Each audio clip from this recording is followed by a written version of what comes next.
Hello, Tina, my dear. How are you? Um, Rhonda Constant, your favorite hometown medium, physical energy healer, oracle card advisor, paranormal investigator, voice for your loved ones. How's my Tina? Um, we're gonna talk to Mom. I don't need to explain this shit to you.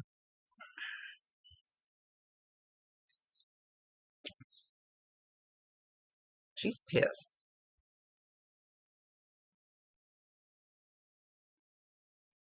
Not so much pissed at someone else. She is pissed at someone else, but she's pissed at you because you let people walk on you. You got too big a heart. You let too many people take advantage of you,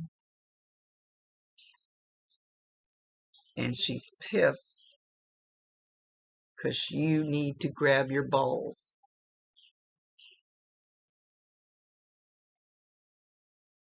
You need to grab your balls and stand up for yourself. And she's got like money in her hand, and she's kind of going like this, and the money's just flying. When she does this, every time she does this, money just flies, flies, flies, flies.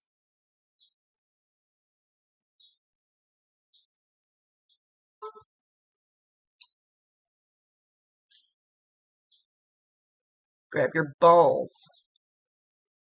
You've got somebody around you, and I feel like it's a male. I don't know if it's your son or who it is for sure, at least not yet, that can help. I don't want to say hold you up, but it's like a support that you need to lean on.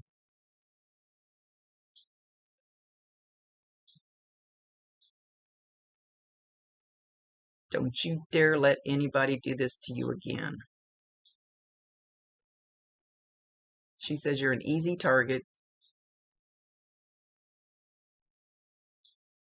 too trusting.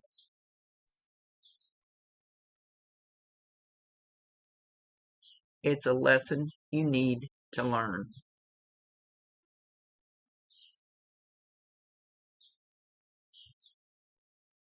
Okay, I see you. The lessons we learn the most from are the ones that kick us in the ass the hardest.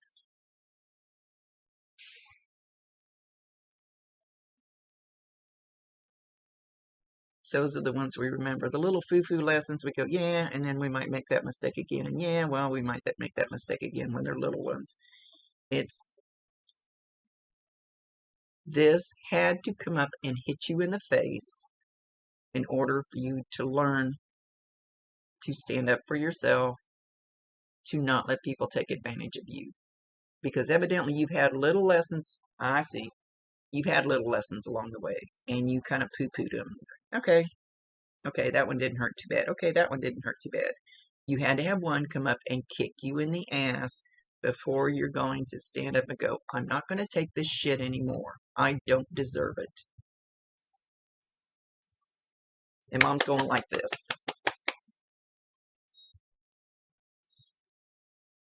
Because, damn it, quit letting people walk on you. You've got such a big heart.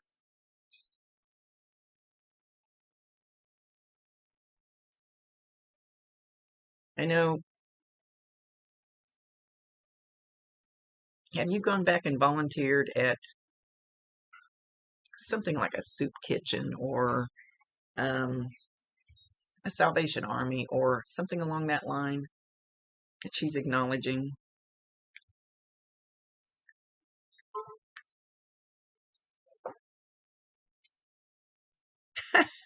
She says, you never call on her. It's always Norm. It's always Norm, and he's standing in the background.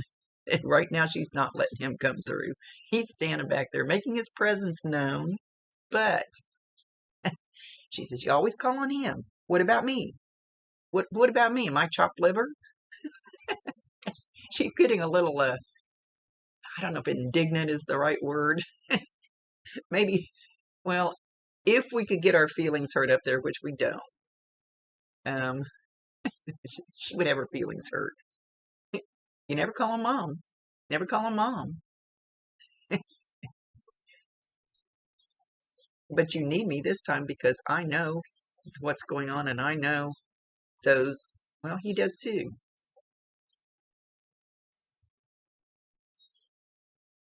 Norm knows the situation too. Oh, you have to ask them to step in and help. Tina, ask them. You have to give them permission. They cannot override your free will choice. You can do all the dumb shit you want to. And all they can do is stand there and go, I'm right here. I could have helped. I'm right here. You have to give them permission to put things in your path or open some doors or kick somebody in the ass or and then you have to allow it. You have to allow for whatever comes through. You're still blocking stuff. You're still blocking stuff. You're still not wanting to, and I don't take this wrong, release Norm. It's not that you got to release him, so don't get your panties in a knot. It's not that you have to release him. You have to accept that he's gone. That's still like a big freaking wall. Or maybe you think you have, you haven't. So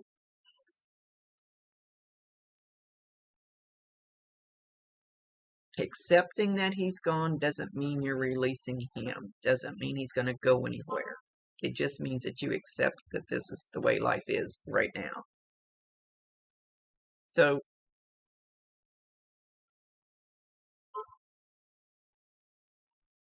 Mom says we're both here, but you're being bullheaded. I can do it all myself.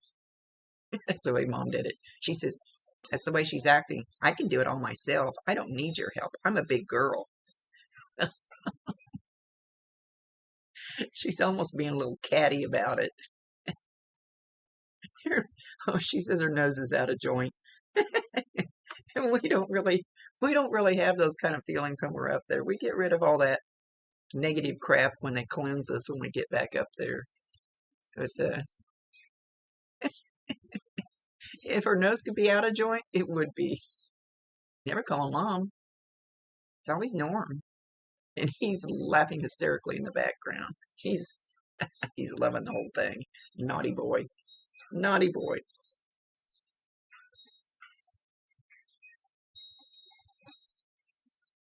Okay, Mom's talking about peach pie or apple pie. Yeah, I know you have trouble getting the signs because you're not allowing them through. You still got some kind of a freaking wall up or something. Peach pie, apple pie, the smell. The smell. Or you could even see one. Well, it doesn't count if you go through the bakery at the grocery store, but just you might see somebody eating a piece of peach or apple pie on TV or on Facebook, or you might wake up and smell it. Make sure you validate her, acknowledge her, tell her you love her, ask her to bring you more signs. She's trying to bring you some strong strength energy. She's trying to bring you some strong, you need to stand up and kick them in the ass energy. And she said them, not just one. So I don't know if she's just talking about lots of people that walk on you or them in particular. Whoever them are. And I don't need to know the details. You know what she's talking about.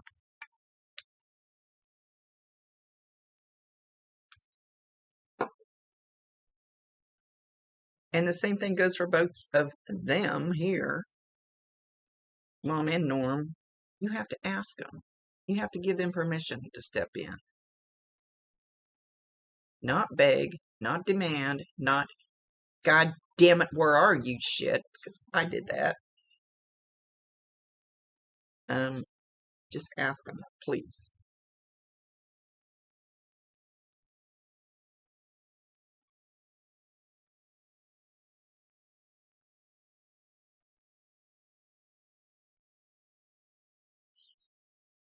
Don't let these people do this to you again.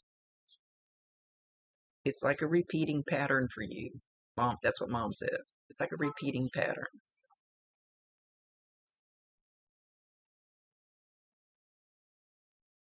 So Look at this pattern.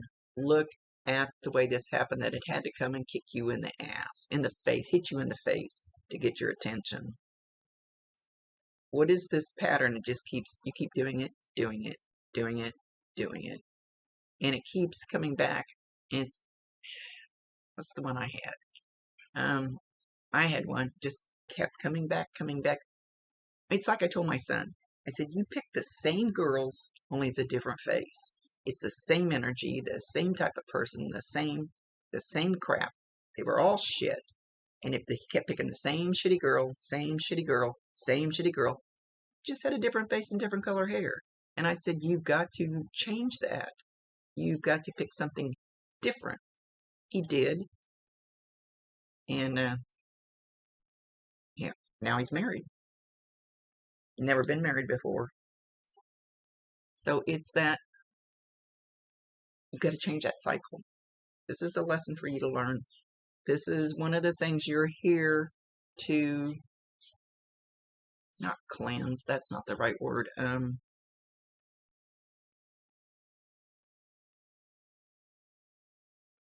I can't think. To, you know, our soul comes here to learn lessons. You know that. This is one of them. This is one of them. People taking advantage of you. You not sticking up for yourself. You not considering your own self-worth, taking care of yourself above other people. And it's not an ego thing. That's different. You know, there's people, ego, I'm better than you, and, you know, blah, blah, blah. It's not that. It's that you have to stand up for yourself, and you're more important. And if you let people drain you, you can't help other people. That was one of the hardest lessons for me to learn when I started this work, was I had to take time out for that bubble bath. And I know this is very insignificant compared to what you're going through, but I had to learn to take time out for that bubble bath. I had to learn to take time out for that walk. I had to learn to take time out and tell people no, because there was things I needed to listen to, classes I needed to go to, lessons I needed to learn in order to grow and develop and do what I'm doing. I had to start telling people no. So it's going and taking that bubble bath and recharging yourself. That's a small, insignificant thing, but it's something we have to do. We have to think of ourselves as being more important than others, but not in an ego way. Like, I'm more important than you. No, you have to think your, not soul.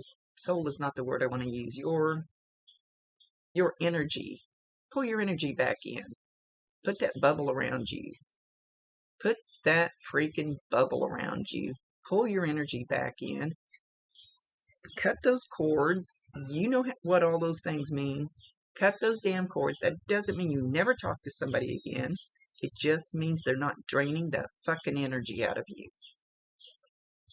You can't help somebody else if you let people drain you. Mom's clapping.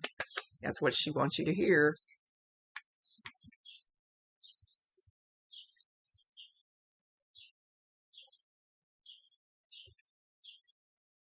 You're like me. I want to help everybody. I just got my butt kind of chewed for that just the other night, because I'm such a strong empath.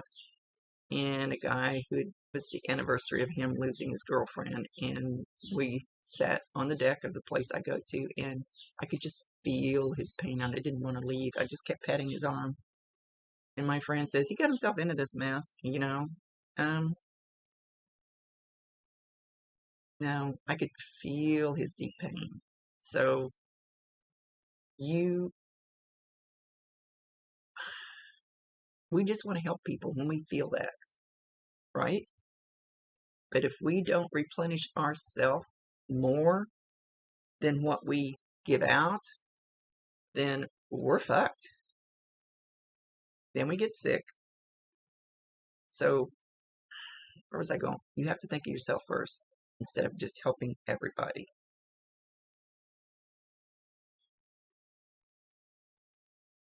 Mom says, what are you willing to lose? What can you afford to lose? Don't ever do more than what you are willing to lose. And I don't think she means just financially.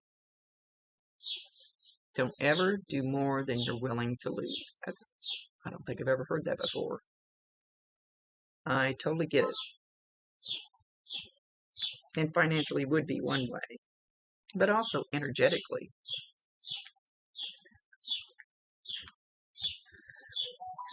Or even of your time. Don't ever give more time than you're willing to lose. Because well, actually, you do lose it when you give it away. Mom says give of yourself first, just not in an ego way.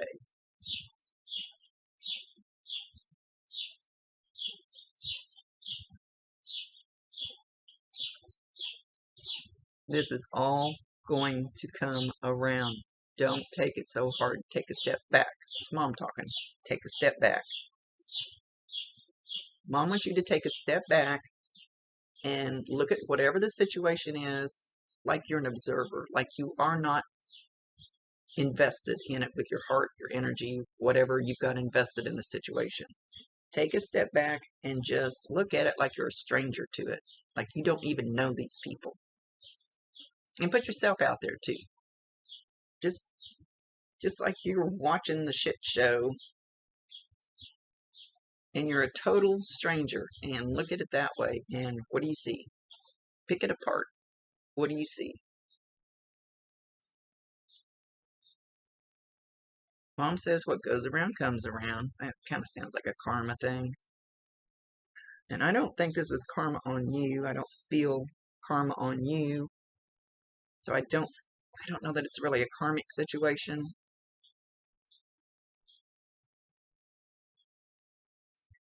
Mom says it will come back around. Like I said, that sounds like karma, but I don't feel the karma. It will come back around in your favor. You need to pull your energy back out of it. Cut those cords. Doesn't mean that you totally cut all those people out, or 1 or 2 or 10 or whatever it is. It just means they're not sucking the energy out of you. You need to cut cords more often. You get attached. And actually, I haven't done that for quite a while. I probably need to do that. It might be why I've been so tired. Full moon. Tomorrow night. Get your shit out. Get whatever crystals out that you need out. Get whatever. Right. Actually, I think it's usually the new moon where you release stuff. I kind of do both on the full moon. Manifest. Write it down. Don't write a big long letter with every single detail. But, okay, all right. Mom says, write it down. You know when your head's all swirly, like mine is all the time? My guides don't know what the hell I want because I keep changing my mind.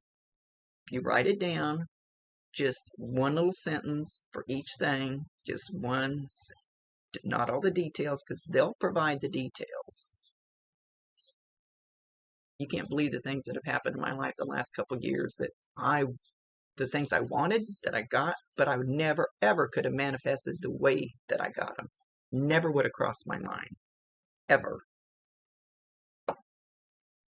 They made it happen the way it needed to. So anyway, write down what it is you want from the situation. Just simple. Don't write a letter.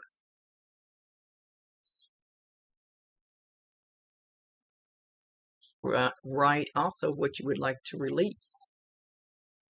Even though this isn't, I do it all on the full moon. I put my water out, which I won't be here. We're going to be camping, so I'm going to be howling at the full blood moon and the eclipse or whatever on a lake.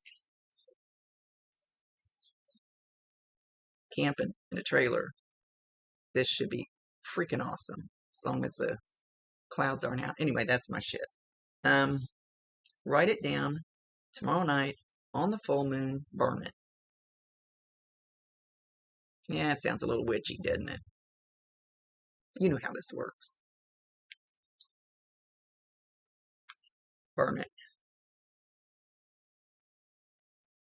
Release it to them and ask them to step forward and help. Not just your mom, not just Norm, your guides, your angels. Go higher up. You know how to do that. cut those cords, put that bubble around, protect yourself from that kind of energy. Mom says, make the shit happen. She says you're floundering. Floundering. Sometimes I can't talk too well with these new teeth. She says, pull up your big girl panties. You've got this shit more than you know. Don't let them get the best of you. It's just a lesson.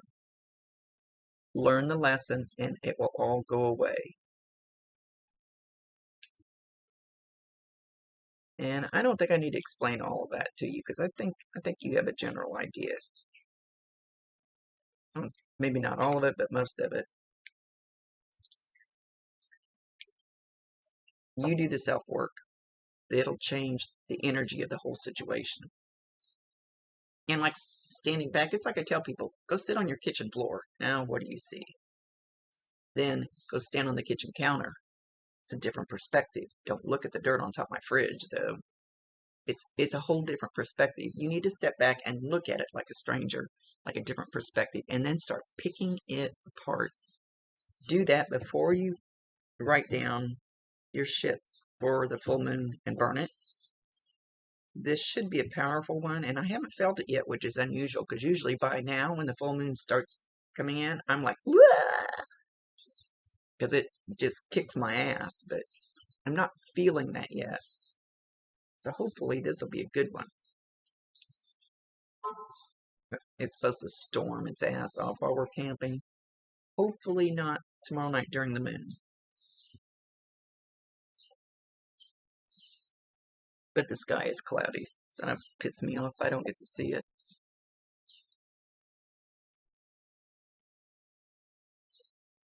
Mom says, I love you. You've got this. Open your eyes and see what it is. Say it again. You need to learn and grow from.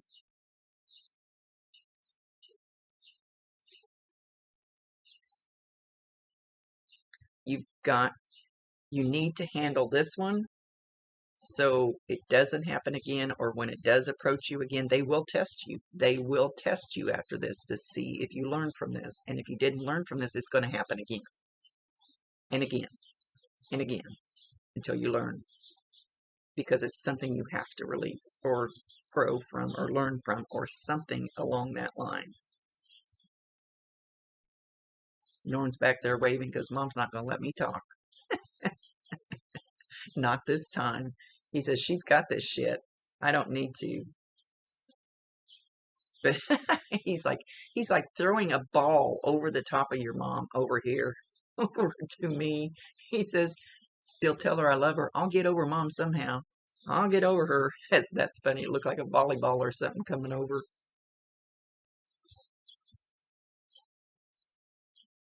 Tell her I still love her. She's still doubting me, but I do still love her. Now he's doing a little tap dance. He's got his Julius Caesar outfit on again. He always ends up popping in with that sooner or later. I think he knows I love it. Okay, my dear. Much love to you. Love you very much. I know it took me a few days. I lost my voice for over a week and went out of town and blah, blah, blah. So I had a lot of stuff to catch up on. So sorry I had to make you wait a minute. But there's always a reason. But I'm pretty much caught up now. Anyway. Much love to you. Let me know. Let me know how it goes. Rhonda Constant, your favorite hometown medium, physical energy healer, oracle card advisor, paranormal investigator, voice for your loved ones. Later.